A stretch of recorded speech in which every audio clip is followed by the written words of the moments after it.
Paragraph 10. Yes. Unsupported procurement of relief food. Sorry, Chair. Unsupported procurement of relief food. The statement of receipts and payments, and as disclosed in Note 15 to the financial statements, reflects an amount of 1,549,598,660 shillings in respect to other grants and payments. Included in the amount is 39,061,230 shillings relating to emergency relief and refugee assistance, which consists of an expenditure of 19,575,000 shillings for purchase and supply of maize, beans, and cooking oil.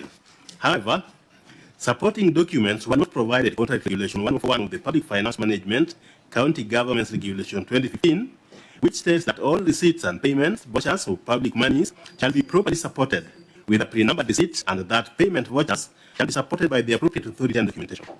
Consequently, the validity and value for money for expenditure of 19,575,000 shillings for the year ended 2021 could not be confirmed. Thank you, Chair. Governor, the response. Mr. Chairman, the supporting documents for the supply and delivery of cereals, pulses, and miscellaneous foodstuffs are provided for your review at appendix number 10. Governor, was this money drawn from the emergency fund? No, Mr. Chairman. Why? Because we have a different provision for that, Mr. Chairman. What is the rationale for having an emergency fund, which is obligatory under the PFM? Yeah, Mr. Chairman, the emergency fund is a provision for unforeseen real emergencies. Maybe disasters like what we had during COVID, outbreak of diseases. Maybe when it rains too much. Emergency and a disaster are two different things. It is called an emergency fund. Yeah. So why couldn't you do your emergency relief and refugee assistance from the emergency fund that you're required to establish by law?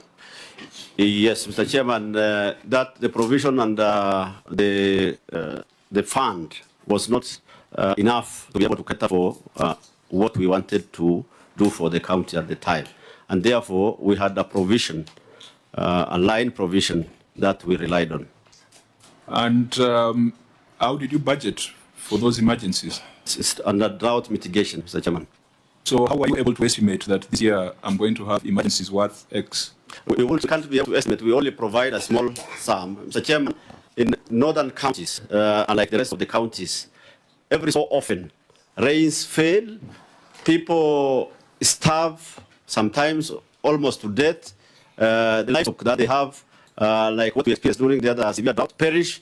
So since this is a known, clearly known problem, which is happening year in, year out, as the executive, we felt we need to provide for such kind of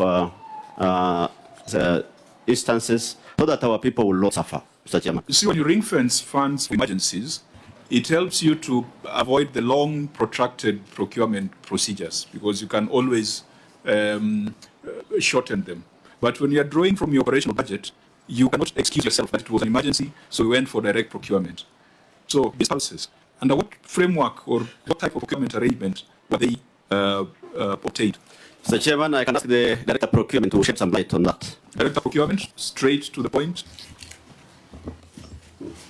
Yes, Chairman, we use framework agreement to procure for relief food. Thank you. What does that mean? That means that we do open tender for the procurement of relief food. Then we shortlist bidders who the accounting officer will use mini competition or direct call-off when there is an urgent need. Senator Chute, you have prosecuted this matter previously. Have you found a light at the end of the tunnel? Thank you, Honorable Chairman. The problem we are facing in Marsabit and especially northern part of this country is misuse of emergency funds.